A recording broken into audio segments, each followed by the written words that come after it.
Hello welcome जय हिंद प्यारे दोस्तों। फॉर्मेटिव स्टडी में आपका स्वागत है। आज इस वीडियो लेक्चर में देखिए हम पढ़ेंगे इंग्लिश। और इंग्लिश में देखिए इससे पहले हम पढ़ रहे थे टीचिंग मेथड्स। तो ये देखिए जितने टीचिंग मेथड हैं वो सभी मेथड आपके देखिए कंप्लीट हो चुके हैं। तो अगर आपने पिछली वाली क्लासेस नहीं देखी हैं तो प्लेलिस्ट बनी है, आप वहाँ से पढ़ सकते हैं। ठीक है। और इन सारे मेथड्स को हमने बहुत ही आसान भाषा में एक्सप्लेन किया है और इसमें हमने इंग्लिश के साथ साथ हिंदी भी आपको दी है जिससे कि आप आसानी से सारी चीज़ें समझ सकें। ठीक है। तो ये सारे मेथड आपको ज़रूर पढ़ना है क्योंकि देखिए यहाँ से एक क्वेश्चन पूछा जरूर जाता है, एक ना एक मेथड आपका ज़रूर पूछा जाएगा। ठीक है। अब देखिए हम पढ़ेंगे अप्रोचेस, यानी कौन कौन से हमें अप्रोच पढ़ना है।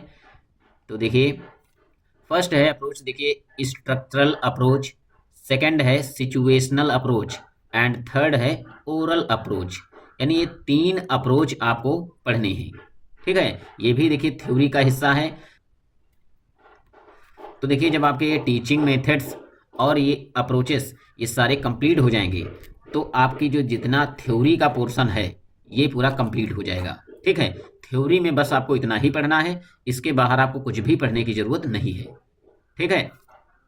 और ये सारी चीज़ें जितने हमने आपको बताई है वही चीज़ें आप पढ़िए। आप अगर सोचेंगे कि हम बुक से पढ़ लें तो देखिए बुक में बहुत ज़्यादा लिखा हुआ है और उसमें जो लैंग्वेज है बहुत ही डिफ़िकल्ट लैंग्वेज का यूज किया गया है। ठीक है। तो वहाँ पर आप अच्छे से समझ नहीं पाएंगे, इसीलिए हम आपको इनका बहुत इजी एक्सप्लेनेशन और लैंग्वेज इतना इजी देते हैं जिससे कि आप आसानी से सारी चीज़ें समझ सकें और अपनी परीक्षा में लिख सकें।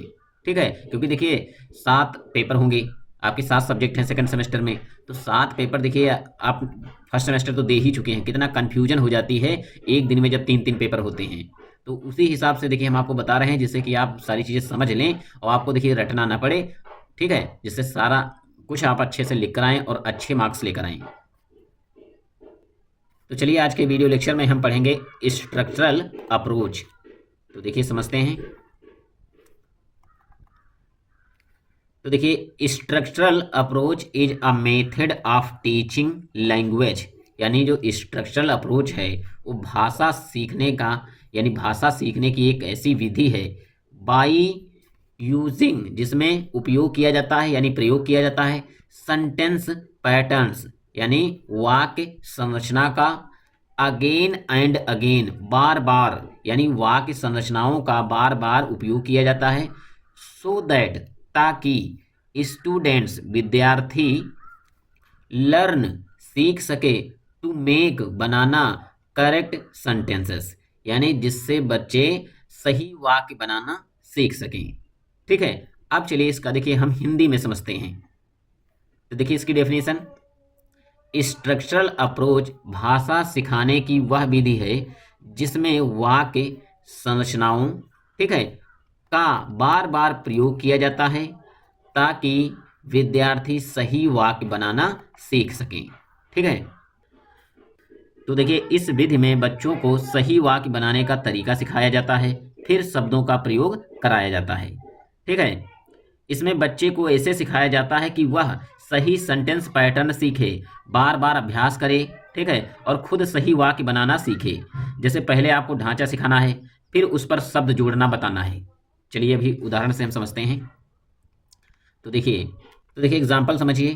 Teacher teach this structure first, यानी देखिए स्ट्रक्चर कौन सा होता है, यानी ढांचा, इसे ही कहते हैं हम रूल। ठीक है। तो देखिए सबसे पहले सब्जेक्ट आपको लिखना होता है, फिर वर्ब प्लस ऑब्जेक्ट। यानी इसमें अध्यापक बताते हैं कि देखिए बच्चों को पहले आपको बताना है कि वाक्य की संरचना कैसे होनी चाहिए, यानी सेंटेंस कैसे बनाना है। यानी आपको इसमें पूरा बच्चों को ग्रामर रूल के बारे में बताना है। यानी वाक्य आपको कैसे बनाना है, सबसे पहले आपको लिख देना है सब्जेक्ट, फिर आपको वर्ब लिखना है, वर्ब के बाद ऑब्जेक्ट लिखना है। क्योंकि जब ये संरचना आपको पता होगी यानी बच्चों को पता होगी तभी जाकर वो अच्छे से वाक्य बना पाएंगे। नहीं तो वो ऑब्जेक्ट को पहले लिख दें, सब्जेक्ट को कहीं पीछे लिख दें या वर्ब से स्टार्ट कर दें, तो ये गलतियां तब नहीं होंगी जब बच्चे को ये सारे रूल सिखाए जाएंगे। ठीक है।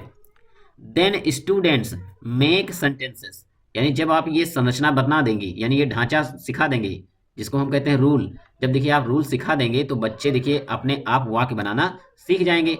ठीक है। जैसे आई एम ईटिंग, बच्चे ने देखिए बनाया कि I am eating, I am reading. तो देखिए आई क्या है, आई इसमें है देखिए सब्जेक्ट, एम क्या है हेल्पिंग वर्ब, और ईटिंग वर्ब है।